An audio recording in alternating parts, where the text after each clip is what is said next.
What's up, guys? Welcome back to the channel. I've got a great video for you today. So if you're new to the channel, follow the channel, like the video, and if you're coming back, smash the like as always. So let's get on to it. Wake up Neiro. The arena for the AI agents is truly open, guys. The competition, whether it's virtuals, Bitensor Tau, whether it's 01 Labs in DAI, everybody is gonna get onto AI agents. Now, there's one question: are you late for agents?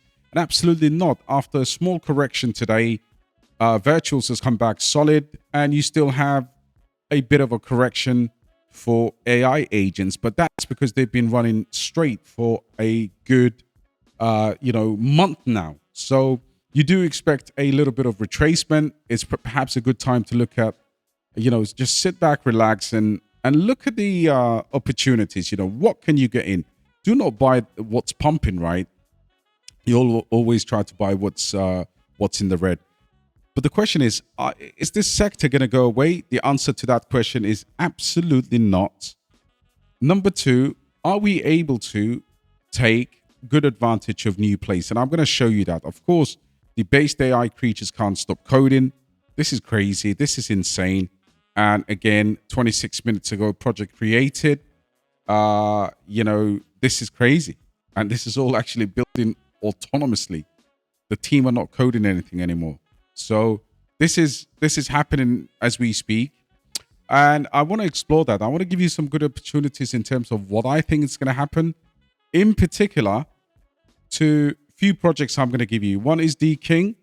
Another one is, I don't know if you've ever seen this, but this is CreatorBit. CreatorBit is actually, pioneering the future of AI agents with a vision that can be realized through inevitable support and amazing partnership, decentralized AI and data, Bitensor Tau subnets, and of course they've got different projects here, gaming projects, and you can see here the one big project that no one's talking about right now that powers. So if you look at predictions, all of this stuff is provided by Autonolas, and then they've obviously partnered with IONET and Aether, and then of course you got Tau subnets. So you really got to look at projects like Massa and all of these infinite games.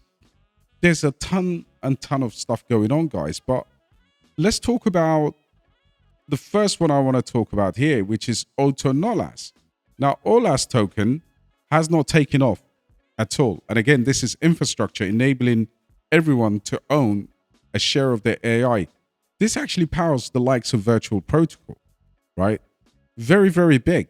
And for me, it's almost like, you're looking at the $1 billion, $900 million in terms of the FDV. But in the next leg up of fundamental AI projects, expect Autonolas to take off. And they're partners with the likes of Base, and man, they've got all kinds of friends here, right?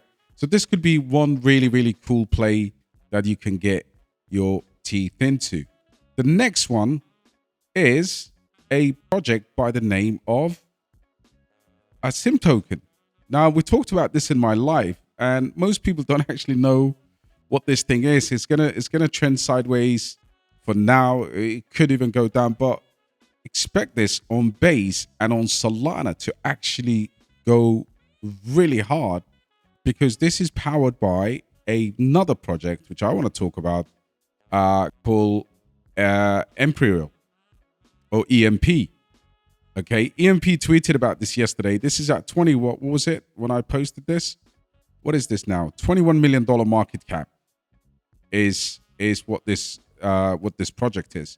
And EMP itself is supremely interesting one. Like, I'm going to follow these guys because I think there is a way of us making money. But they've done a brilliant post, which I actually shared yesterday with the group. And these guys, let me see if they reposted that. Otherwise, I'll go to my post. Okay, so I want to deploy a token AI with the name Simi token ticker. So you're basically, look, the automation, you can actually just do it straight away.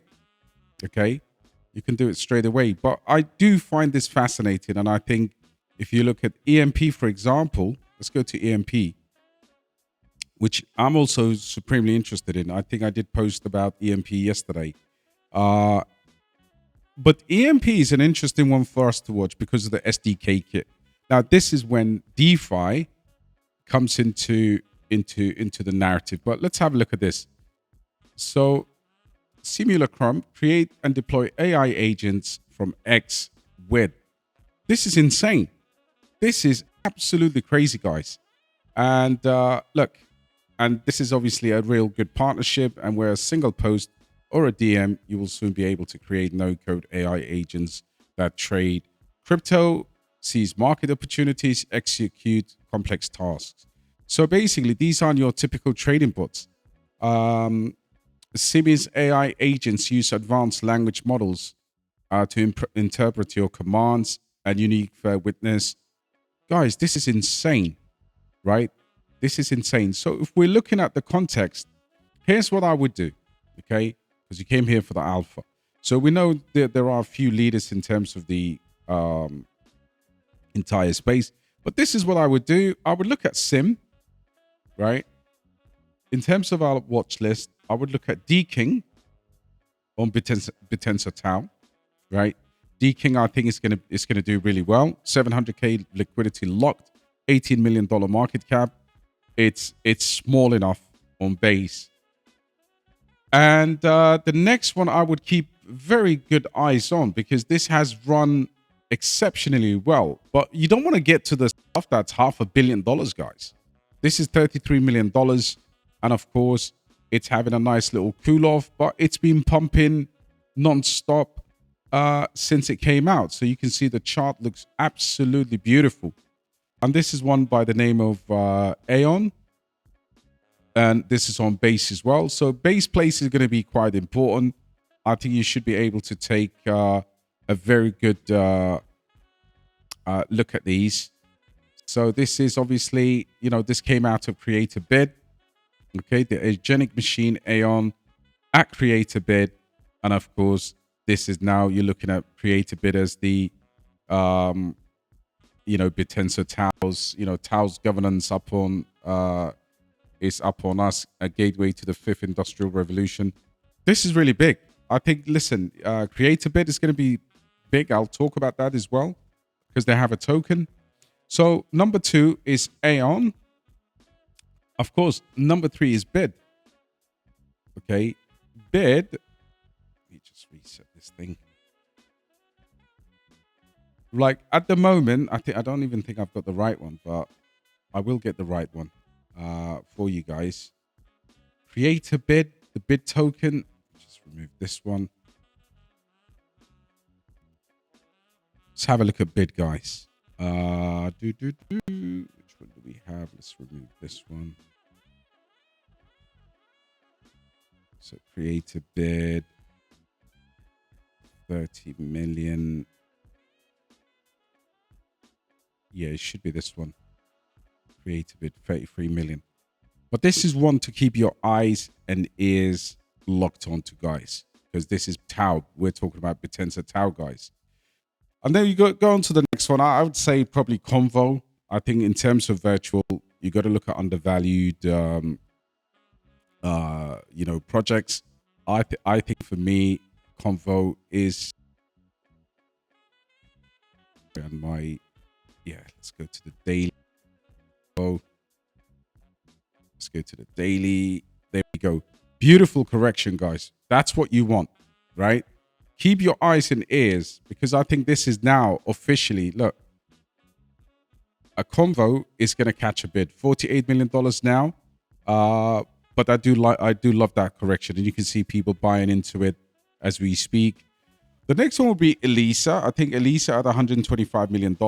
Look at that strength after a huge sell-off, right? I think this thing is going to go to $1 billion, right? It just makes so much more sense for this one to run. And then the next one I would definitely get into is good old Vapor, because Vapor is not even launched, guys. Vapor is not even out yet. Okay. Then I would look at Simi. Simi is the one that I would absolutely, I think Simi could do a 10x, especially if EMP starts running. And yeah, and then of course you can use AI 16 as a gauge. Look, it's corrected, and then boom, look at that candle after this small flash crash.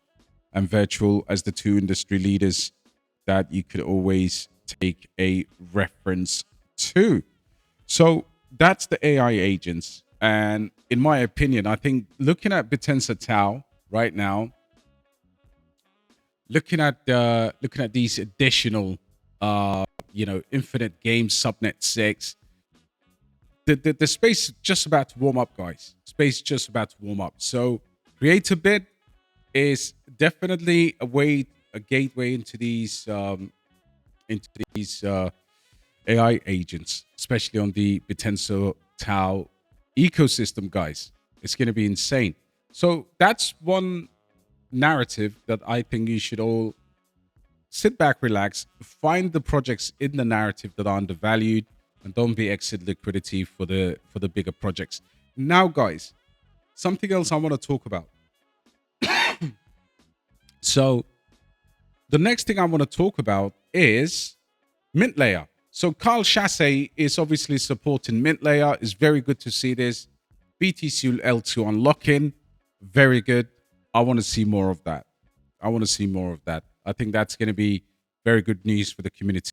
Of course, Alpha is underrated, but at least mintlayer now they've got a decent KOL that can move the needle. So that's very good to see. And let's talk about the next thing here, which is lessons from this guy's first cycle. I think a lot of you will relate to this. So at the tail start of a trend, it pays to be a holder. I love this, guys. At the tail end of a trend, it pays to be an aggressively rotate if you play a lot, or it pays to be extremely selective about what you buy. This is fantastic, right? At the start of a bull market, you're getting in early and holding. Towards the tail end, you're either being selective or you're rotating your bags. And most of the games are made by aggressively buying and holding, right? So if you're afraid, you buy. If you're joyous, then you sell. I think that's very, very important. Okay. At the tail end of the start of the trend, because most of the market participants are still skeptical and waiting for confirmation that is indeed a new trend. This means there's endless buyers in the future. Most of the gains are given back at the tail end of the trend. This is so true, even with AI agents, because people are still playing with the same habits at the tail at the start of the trends. They still prioritizing aggression when they should be prioritizing selection. Very good. If you feel something strongly, if it feels something strongly in your gut, even if the world is yelling at you the opposite, you'll have to get onto it will pay you in the end, basically. Even if you're wrong, because you're holding, and you're taking advantage. Being early pays the most. Okay, least amount of risk. Participants will try to convince you that being early is risky, and regarded that it's instead to wait for confirmation. The opposite is true. Facts. When the market is bleeding, people are like, oh man, we don't know how far it's going to go down, and I need a confirmation of trend reversal. And that's exactly what I 100% agree with. When you catch the winner, latch onto it like your life depends on it, right? When you catch the winner, latch onto it. You get paid the most to see what most market participants will see in the future, but they don't see it now. When you find a good spot, buy when you feel the uncertainty, sell when you feel euphoric. Consensus is good. It's a good thing when it's only a handful of smart people agreeing with you. When majority agrees with you, start moving cautiously and plan your exit. Okay. Whenever you feel like you're gonna fumble or miss a trade, you either buy higher for exposure or a peace of mind, or you completely erase it from your mind. Later, reflect on it, and take lessons. No dwelling. Okay, you would never see a winner crying in a casino. Facts. When it comes to good spot trades, buying the FUD is often the right move. 3 to 10 mil is often the sweet spot on chain for gems, even though buying at a percentage is a bit more expensive. All right. The easiest way to become a good trader, a good spot holder, is to build conviction on spots frequently and let them play out. This will yield the most amount of returns in a, from lessons learned. When things are slow on chain, look for oversold, undervalued projects, and often the best use of your time. That's exactly what I preach. You can still play with new pairs, but unless you are one of the best, you will likely lose, because with some of these new pairs, you just don't know what's going to happen. Remove emotional attachment to trades. Be a believer. Pays you the most, basically. And if you sell at some point, well, you were early. Be quick on your feet, willing to change your course if market steers in a different direction from the one that you thought was going. And again, that's probably more for trading, but of course, spot holding is also very similar. Always ask yourself, has my thesis played out, or are we still in the catalyst left in the tank for whatever crypto you're holding? Trade accordingly, and of course, all the big jumps, can only be made when there's narratives and thesis for that particular trade. Volume trading is good, but for my observation, the way to hit 8 to 9 figures on spots on chain is by holding something from sub 20 million to 9 figures and into the billions. Cut your losses quick. If you fell fast, and move on. There's always another trade. The market pays you the most to be forward-looking, money to be made in the past, wealth to be made in the future. Right, guys? Very, very good way. In summary, all I would say to you is take advantage of, the bags that you've been holding long will eventually run in the alt season, provided you're not holding something that's completely shit. If you feel like you're holding something completely shit, then you need to change your course. However, I would say the longer you hold, the better it pays you, and a portion of your portfolio should be able to spot these new narratives. There's a lot to go through in that video, guys. I hope you enjoyed it. I'll catch you on the next one. Smash a like on your way out. Take care.